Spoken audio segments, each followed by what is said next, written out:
Jodi Huisentruit, born June 5, 1968, declared legally dead May 2001, was an American television news anchor for KIMT, the CBS affiliate in Mason City, Iowa. Huisentruit went missing in the early morning hours of June 27, 1995, soon after telling a colleague that she overslept and was running late for work.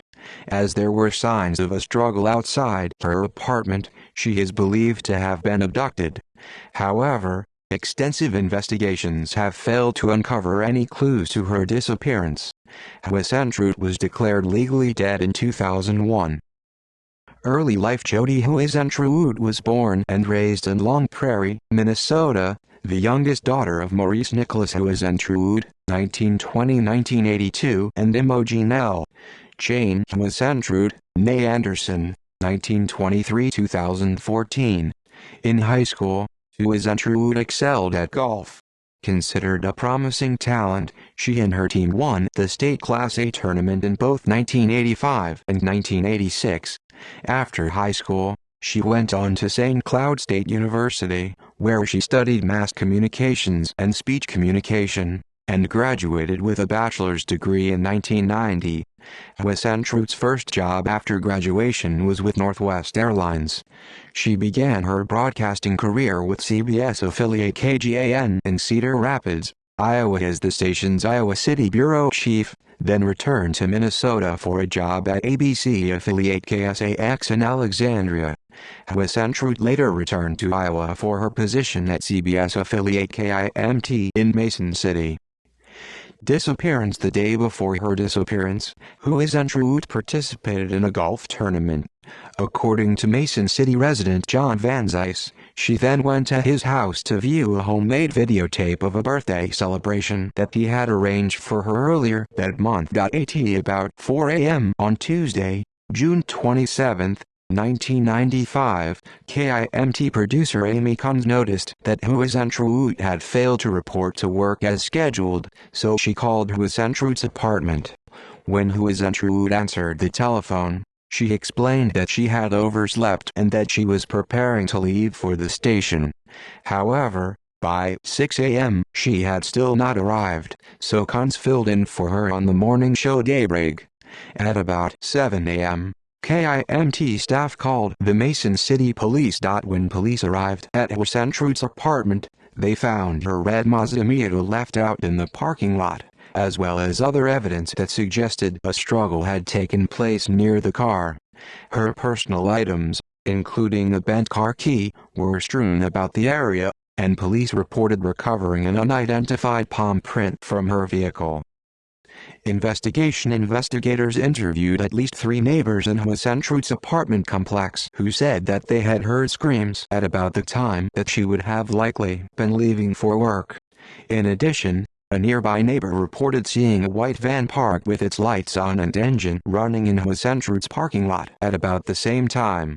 The van was never positively identified. In September 1995, the Huisentruit family hired private investigators from McCarthy and Associates Investigative Services, Incorporated, MAIS, in Minneapolis, Minnesota, who in turn enlisted the assistance of Omaha, Nebraska private investigator Doug Jassa.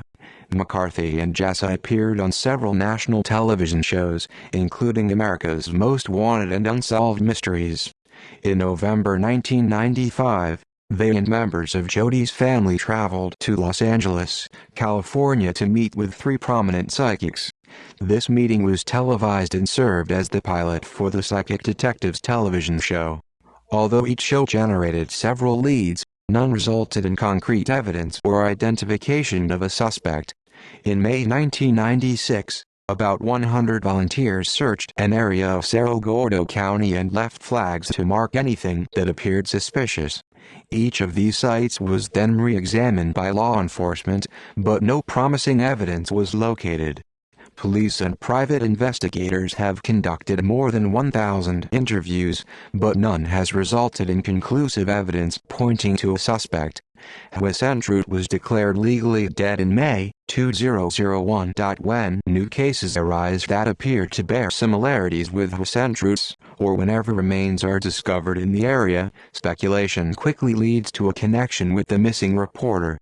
However, no suspect has been identified and all uncovered remains to date have proven to be from other sources. In 2005, many media outlets, including 2020, again focused on the story as the 10th anniversary of Huisentruit's disappearance approached.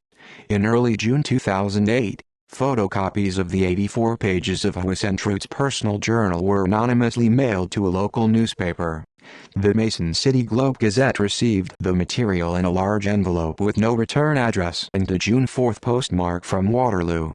The original journal has been in the possession of law enforcement since the investigation began.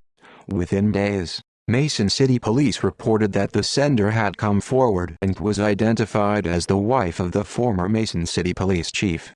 Although noting that the former chief had taken a copy of the journal home when he left office, the police gave no motive as to why the woman had sent it to the newspaper. In May 2015, all 100 members of the Iowa House of Representatives signed a letter requesting Mason City to declare June 27, 2015 as Jodi Huisentruit Day in honor of her memory and that of all victims in unsolved cases. This was ultimately declined.